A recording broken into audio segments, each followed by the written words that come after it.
Ok, vamos a compartir la segunda parte de la vez anterior cuando hablamos de las alarmas. ¿Recuerdan un poco? Una breve memoria hasta que nuestro deseo, ese deseo de no querer escuchar la alarma, que es molestosa, hasta que nuestro deseo de no querer escucharla sea superior al de dormir, nadie se levanta. ¿Cierto? Si yo no me siento molesto porque me están despertando, no me voy a levantar. Por eso que cuando la alarma es muy suavecita, así con sonido de agua, con sonido de flauta, probablemente no me voy a despertar. Que es muy suave. Tiene que ser algo que me estremezca, tiene que ser algo que me sacuda. Cuando uno escucha la alarma, tiene la opción de poder levantarse porque eso me provoca salir. Si no, me quedo como estoy. Y entonces nos vemos ante la realidad misma del presente. ¿Y qué pasa? Nos damos cuenta que hay algo que tiene que cambiar sí o sí. Cuando viene una alarma de repente, repentina, y me sacude, me doy cuenta que algo tiene que cambiar. Se produce como una toma de conciencia. Como que uno entra en sí y se da cuenta en lo que se ha convertido. Pero ¿qué es lo que nos pasa en la práctica normalmente? Lo que pasa es que nosotros no escuchamos tan fácilmente, o a la primera. Generalmente cuando llegamos a escuchar ya estamos en el corral de los cerdos, como le pasó al hijo pródigo. Porque nos hacemos insensibles, y la insensibilidad siempre está relacionada con la distancia. Si yo más me alejo del Padre, menos voy a escuchar, menos sensible. Por eso es que una voz suave, una alarma muy suavecita, no despierta a nadie. ¿Qué es lo que se necesita? Se necesita de repente un grito así fuerte, un grito de terror. Quizás podría ser una enfermedad, alguna quiebra económica, alguna separación, algún accidente, etc. Pero también nosotros lo que siempre hacemos, que somos campeones en postergar. Postergar cualquier alarma que me pudiera estar llegando. Hasta que hacemos lo que hacen los monos animados, sacar el martillo y pegarle para que no suene nunca más. Pero la alarma de Dios es distinta.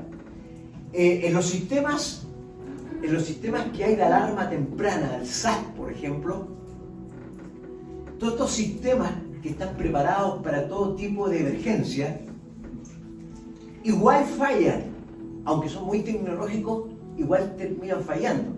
¿No pasó eso en el terremoto del 2010? Que varias alarmas no se prendieron. Pero la alarma de Dios, quiero decirte que va a sonar sí o sí. Bueno, como dice el libro de Reyes, ¿han leído el libro de Reyes? Cuando uno lee los relatos de los reyes, al final dice, y los demás hechos no están escritos en las crónicas. Bueno, los demás de la alarma no está en YouTube, en el cassette, en el grabado, ahí lo pueden seguir viendo. Entonces voy a la segunda parte ahora. Lo demás respecto al primer tema no está en YouTube, en el canal Eclesía Gente de Fe, lo pueden repasar. Entonces, hoy día vamos a hablar de lo que es el despertar de terror. Un poquito más acerca de qué es lo que vivimos, qué es lo que experimentamos cuando esta alarma nos hace despertar finalmente. No sé si te acuerdas cómo te despertaba tu madre cuando niño. Yo recuerdo que mi madre... ¿Ah? Hay muchas formas, hay muchas maneras. Bueno, a veces, al principio mi mamá solamente corría las cortinas para que entrara el sol. Pero como yo no despertaba con la abertura de cortinas, entonces tenía que venir algo un poquito más fuerte. Quizás el ruido de la aspiradora, quizás alguna música y finalmente el jarrito con agua. Ese era infallable. Un mal despertar. ¿Cómo le llaman al mal despertar? Cruel. ¡Qué cruel! ¿Qué pasaría si a mitad de la noche alguien te llama por teléfono y más encima número equivocado? Y te despertó en el mejor sueño. Existen videos, ¿los han visto en YouTube? Existen videos de bromas para despertar a alguien. Por ejemplo, el ají en los labios, platillos en el oído, balde de agua fría, un roedor en la cama. Cruel. Pero díganme si no, al final igual es efectivo, pero muy cruel. Bueno, en Lucas 15, el hijo de Lucas 15, que es el pródigo, se iba hacia un lugar lejano. Jesús dijo que este se fue a un país lejano. Después de recibir la herencia, para allá se fue. Hermanos, el país lejano puede ser cualquier lugar donde uno trata de ser independiente del Padre. Cuando yo comienzo a independizarme del Padre, puede ser un lugar lejano. Al principio, este joven la pasó bomba. ¿Sí? Se dio, como decimos siempre, la buena vida. ¿Y qué es lo que es la buena vida? Hacer lo que se me antoja. Hacer todo lo que quiero y que nadie me diga nada. Gastó, dice, todo su dinero. ¿Y por qué lo gastó? ¿Se han preguntado? ¿Por qué gastó la herencia? Yo recuerdo. ¿Cuánto? A ver, díganme, entre paréntesis, ¿cuánto se hace hoy día con 3 millones de pesos? Si te regalaran 3 millones de pesos hoy día. Pero quizás uno dice, no es mucho, pero algo se hace. 3 millones así de la nada que alguien te regala o que te llegan. O sea, pueden hacer varias cositas. Me puedo dar un viajecito, un fin de semana, o me puedo ir a comprar algo en el mall, ¿cierto? ¿Ah? Ya, pagar algunas deudas. Pero ¿cuánto se hacía con 3 millones hace 30 años atrás? Que no es lo mismo que ahora. Les cuento esto porque hace 30 años atrás un joven llegó, tocó la puerta de mi oficina y me dijo, me acaban de dar una herencia de 3 millones. Guárdeme una parte de esto. ¿Y se la guarda? Llamé al tesorero de la iglesia y le dije, mira, hay que guardarle esta plata a esta persona. Y ahí quedó. A las 2 semanas llegó de vuelta a buscar lo que había mandado a guardar. Todo sin bañarse, sucio. Había estado tomando varios días. Había estado gastando la plata por todos lados y le quedaba solamente lo que le habíamos guardado. Y se la entregamos. Pasaron unos días más y también desapareció el resto. Es muy parecido a lo que hizo este joven con su herencia. La gastó toda. ¿Por qué? Por una vida desenfrenada. O sea, vida desenfrenada es, como lo dice, sin freno. No se privó de nada. Eventualmente se le vino todo abajo. Después de gastar, se acabó el dinero y además, de remate, en el lugar que estaba viviendo llegó una hambruna. De pronto, este que había tenido una herencia, lo único que quería era sobrevivir. Tanta era el hambre que pidió la comida de los cerdos. Y entonces recién comienza a entrar en razón. Y esto nos indica que siempre, díganme si no, siempre las dificultades tienen un tremendo poder para captar nuestra atención. Sí, amén. Se han hecho algunas estadísticas y se ha preguntado a un grupo de personas Y la pregunta que les hacen es, ¿cuánto tú dejaste de huir de Dios? Si yo te pregunto hoy día, ¿cuándo dejaste de huir de Dios? Bueno, las respuestas son como estas. Dejé de huir de Dios cuando me di cuenta que había arruinado las cosas. Otro dice, dejé de huir de Dios cuando toqué fondo, cuando me pidieron el divorcio, cuando me volví adicto, cuando la gente se enteró de mi secreto que tenía guardado, cuando llegué a un camino sin salida, cuando desperté en la sala de urgencia del hospital por una sobredosis, cuando estaba sentado en el auto de la policía, cuando fui despedido por malversación de fondos, cuando descubrieron mi infidelidad, cuando me di cuenta de que no tenía dónde ir. Entonces, de una manera u otra, estas personas describieron el momento que se le llama el corral de los cerdos. O sea, Dios usa todos esos momentos simplemente, hermano, para producir un despertar.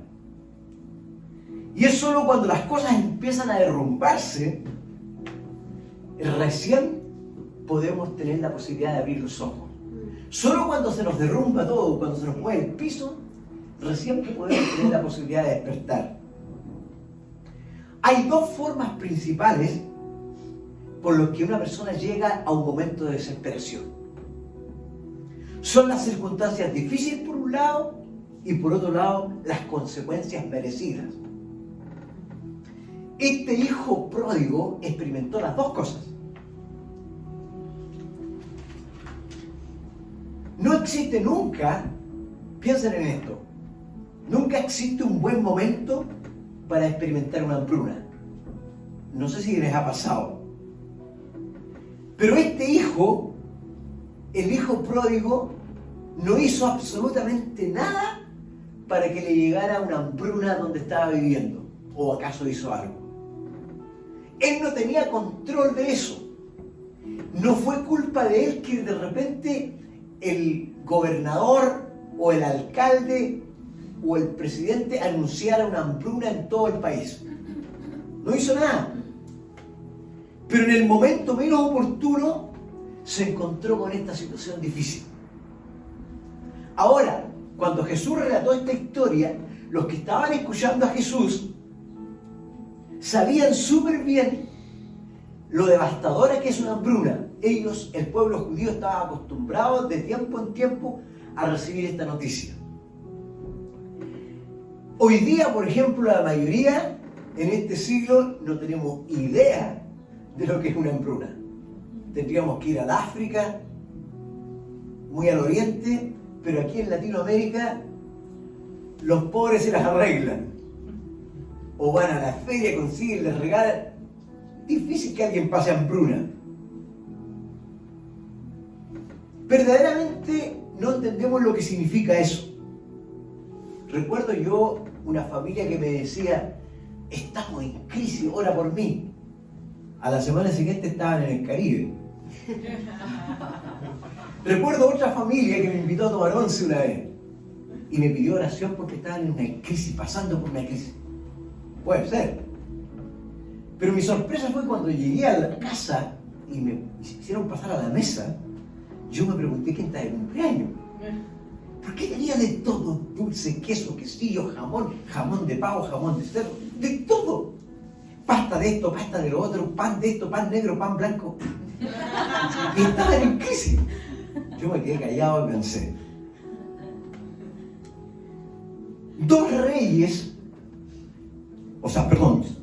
Reyes 2, al revés, libro de Reyes 2, explica con mucho detalle, ojalá lo lean en su casa, y explica con mucho detalle una hambruna que ocurrió en Samaria, a tal punto que ¿sabe lo que hacía la gente? Compraba excremento de paloma para alimentarse. ¿Cómo estarían las cosas? Eso hacían.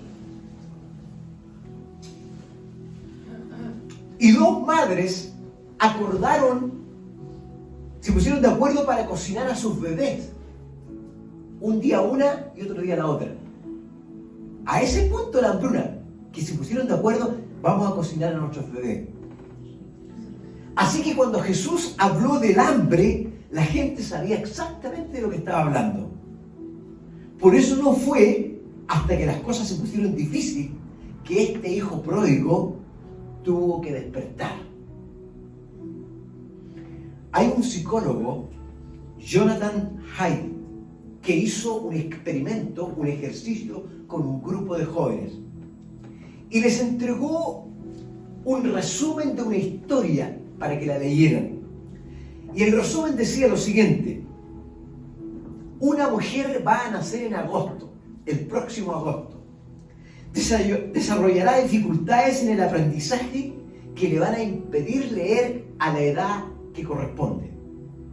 Sus notas serán promedio y a pesar de su esfuerzo, sus notas siempre serán promedio. Va a tener una amiga en la secundaria con la que va a ser inseparable. Pero a esta amiga, muy buena amiga, le diagnostican cáncer. Va a morir comenzando el 4º año de preparatoria. Y esta mujer de la historia estará involucrada en un accidente provocado por un conductor ebrio. Lo que provoca que a la vez el auto de ella impacta a otro auto y en ese otro auto muere un niño. Entonces ella se culpará por la muerte del niño y va a entrar en una depresión profunda. Después entra a trabajar, ama mucho su trabajo, que es de distribución de comida, y entonces cuando la van a promover, en ese mismo momento la empresa entra en una crisis y la despiden. Venderá su casa y se cambiará a un lugar pequeño para poder sobrevivir. Esa es la historia. Y entonces los jóvenes leen todo este resumen y la otra parte del ejercicio del psicólogo es: ustedes van a tener que imaginar que esa mujer de la historia es su hija. Todos ustedes imagínense que esa mujer es su hija. Ella aún no ha nacido, pero esta es la vida que le espera. Tienen 5 minutos para cambiar de la historia y eliminar lo que ustedes quieran. Entonces la pregunta es: ¿qué van a borrar primero de toda la historia? Si nos preguntan a nosotros lo mismo, quizás nosotros muchos diríamos: lo primero que yo borro son las dificultades del aprendizaje. Otro dirá: yo borro el accidente en auto. O yo borro la lucha económica. ¿Por qué? Porque nosotros, hermanos, estamos tan acostumbrados a amar a nuestros hijos, amamos tanto a nuestros hijos, que quisiéramos que nunca tengan problemas en la vida. ¿Sí o no?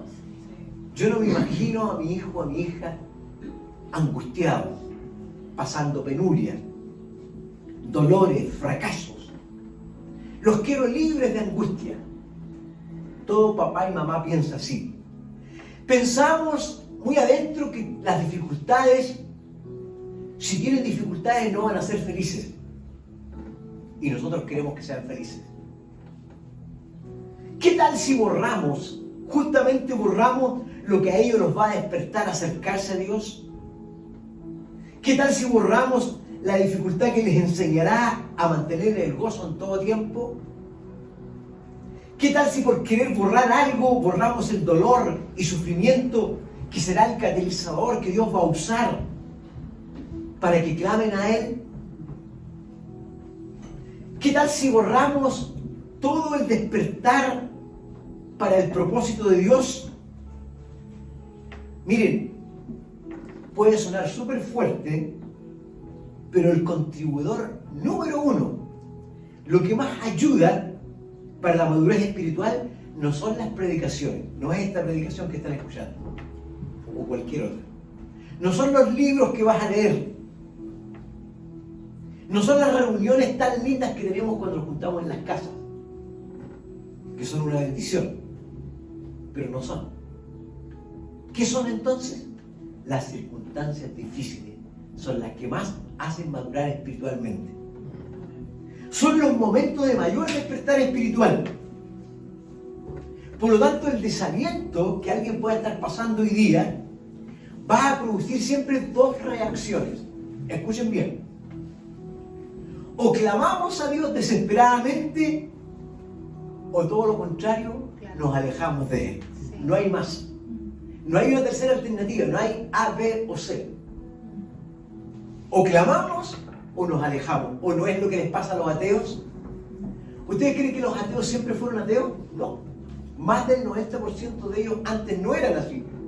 Se convirtieron en ateos de la noche a la mañana por algún golpe en la vida, por alguna circunstancia difícil, por alguna pérdida, por alguna quiebra, porque esperaban que Dios los ayudara y según ellos no los ayudó, se convirtieron en ateos.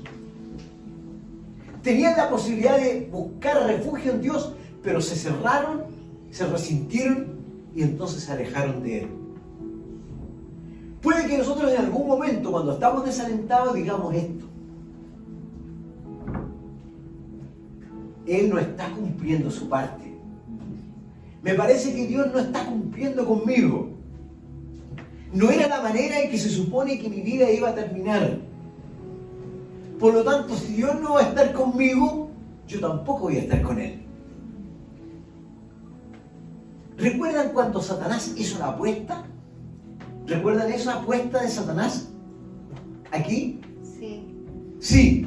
Satanás hizo una apuesta con Dios y dijo: te apuesto lo que quieras que tu hijo Job te va a dejar.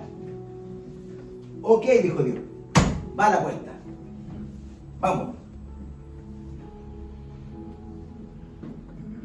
Satanás apuesta que Job se va a alejar cuando le llegue el momento difícil. ¿Qué pasó? En medio del dolor, Job experimentó un despertar. Dijo: de oída había oído hablar de ti, pero ahora te veo con mis propios ojos. Vio a Dios mucho más claro que antes. Mucho más claro que antes, que no tenía dolor, que antes que no tenía prueba, que antes que no había perdido los hijos, ni la esposa, ni nada. La alarma de alerta sonó y sus ojos fueron abiertos. Y en su desaliento no se distanció del Padre, sino que se acercó más todavía. ¿Puede haber alguien aquí hoy día que esté desalentado? Quizás. ¿Saben ustedes que siempre hay una parte dentro de nosotros, a veces muy escondida? Siempre hay una parte que se quiere alejar de Dios. Pero el punto es que no desperdiciemos el dolor. Ojalá podamos descubrir con todo lo que estamos escuchando que no desperdiciemos el dolor, porque ese dolor es justamente el que Dios está usando. Ojalá escuchemos la alarma y despertemos. En 2 Corintios 7:10, la Biblia habla de la clase de tristeza de Dios. ¿Cuál es la tristeza de Dios? No es la tristeza común que nosotros conocemos, sino que es la tristeza que Él desea que experimentemos, porque nos aleja del mal y trae como resultado la salvación, trae como resultado el despertar, el arrepentimiento. Y Dios siempre quiere usar eso para atraernos. Quiero citarle a un hombre, escuchen bien. Hubo un hombre que perdió 3 generaciones. ¿Saben lo que son 3 generaciones?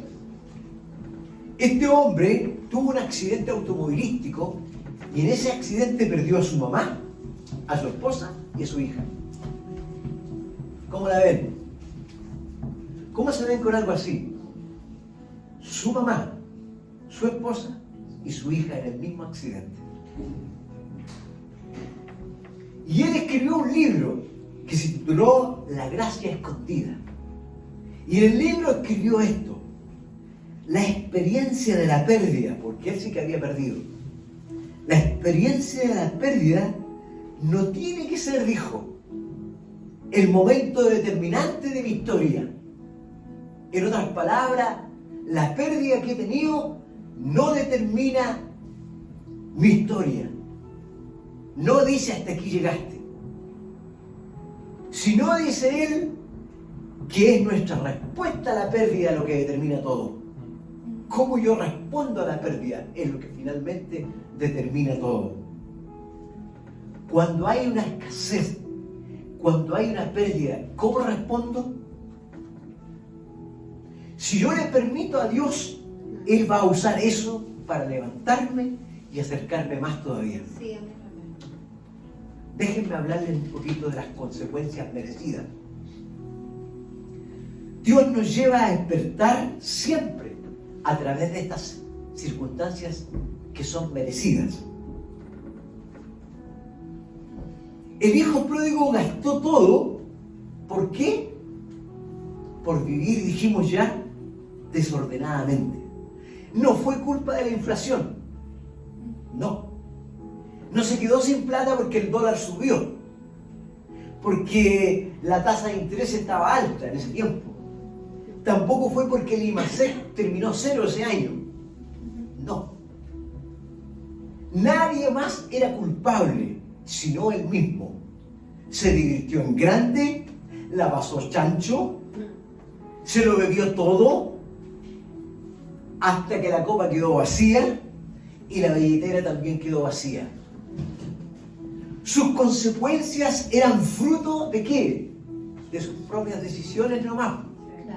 Nada más. No había que echarle la culpa a nadie. Las consecuencias de nuestras decisiones pueden ser la alarma que nos hace despertar. Cuando uno está en ese país lejano, cuando uno está en ese momento apartado, distanciado, es cuestión de tiempo nomás. Es cuestión de horas, de días o de años para que nuestras decisiones nos alcancen, para que nos pasen la factura. La Biblia también habla de Jonás. Algunos conocen la historia de Jonás. Este Jonás, que era un profeta, y aunque era profeta, salió huyendo de la noche a la mañana. Algo experimentó este hombre. Dice que Dios lo manda a hablarle a una ciudad llamada Nínive, a predicarles, a advertirles que venía un juicio, pero como Dios siempre hace, antes de mandar un juicio, siempre Él hace sonar la alarma primero. Siempre. Nadie va a poder levantar la mano al final, en el juicio final, en el día final de la historia, y decir, Señor, ¿por qué me vas a enjuiciar ahora? Porque te advertí todas estas veces. Todas estas veces. ¿Sí? Siempre lo hace. Y no quisiste escuchar. Así nos mandaron a Jonás. Nínive no era ningún lugar turístico. No era ni Cancún, ni Puerto Vallarta, ni nada de eso. Nínive era un lugar, una ciudad de Asiria, donde la gente era conocida por su crueldad. Practicaron genocidio, torturaban a los enemigos. Era el último lugar donde Jonás quería ir a predicar. Nínive estaba a 60 millas al norte de donde estaba Jonás. Y Tarsi, que fue el lugar que él eligió para huir, estaba a 2000 millas en dirección opuesta. Súper lejos. Pero Jonás huyó de Dios y se fue al lugar más lejano. Se encontró con una tormenta, como dicen, la tormenta perfecta. Ahora, cualquier tormenta es mala, pero una tormenta que la envíe Dios, wow. Cualquier tormenta es mala. Si el clima, cierto, está cambiando, si es invierno, si se levanta una tormenta es mala, pero que la envíe Dios, agárrate, Lucho.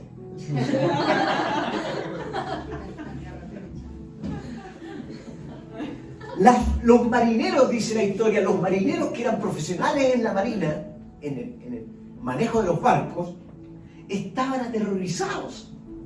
Así estaban.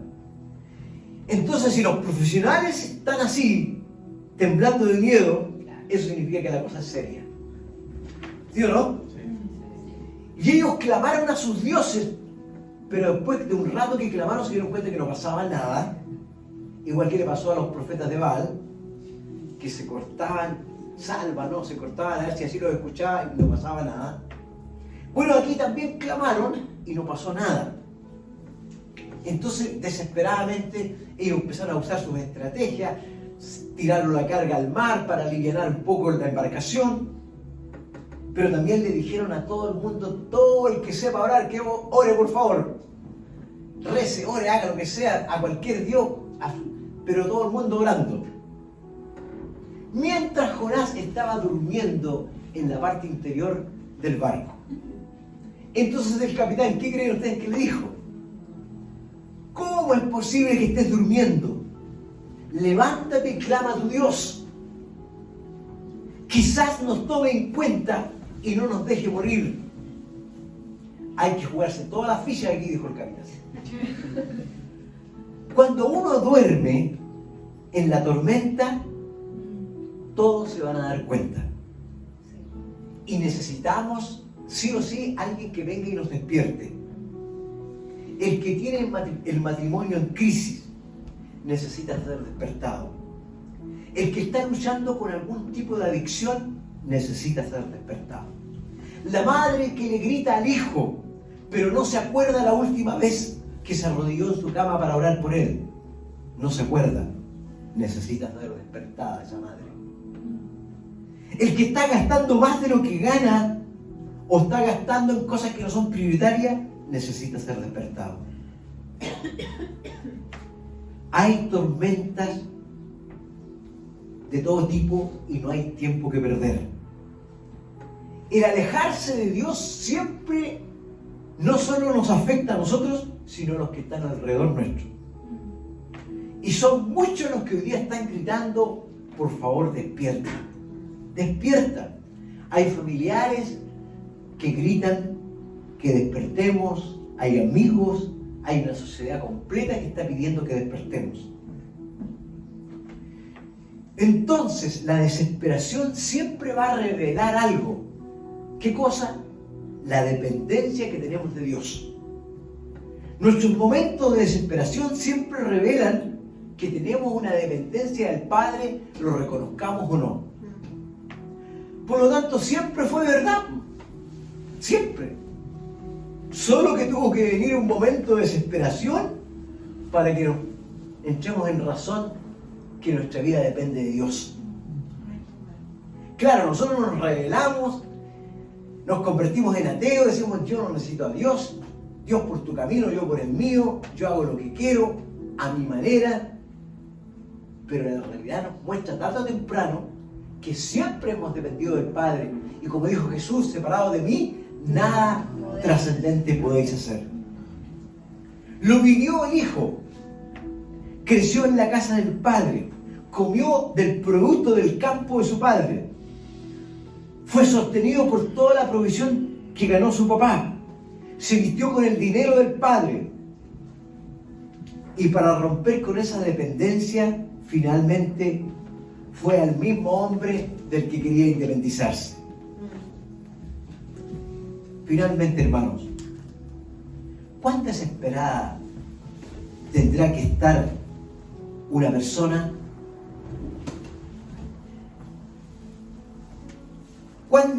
¿Cómo tendrá que ser nuestra situación para que nos demos cuenta que siempre dependemos de Dios?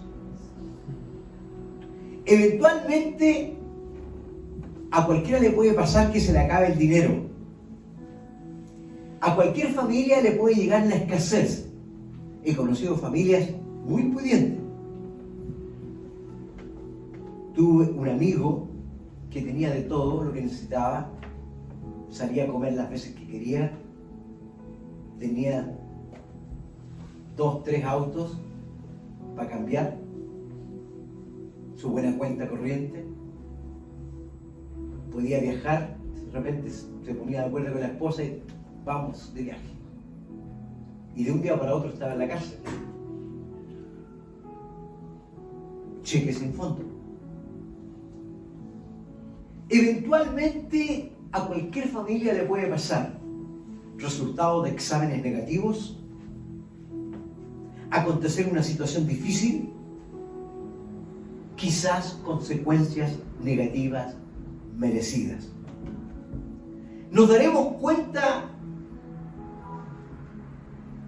que nuestra manera no funciona, que nuestra manera de vivir no funciona. Nos daremos cuenta en algún momento que necesitamos a nuestro Padre. Un preso dijo, un poco parecido al testimonio del hermano que escuchamos el otro día. Este preso dijo, por mucho tiempo hice las cosas a lo Frank Sinatra, a mi manera, pero no funcionó. Así que ahora he decidido hacerlo a la manera de él. Desearía no haber tenido que llegar a este lugar para recién entrar en razón. Por lo tanto, hermanos queridos, preguntémonos, ¿necesitamos tocar fondo para poder despertar? ¿Para poder entrar en razón? ¿Necesitamos tocar fondo?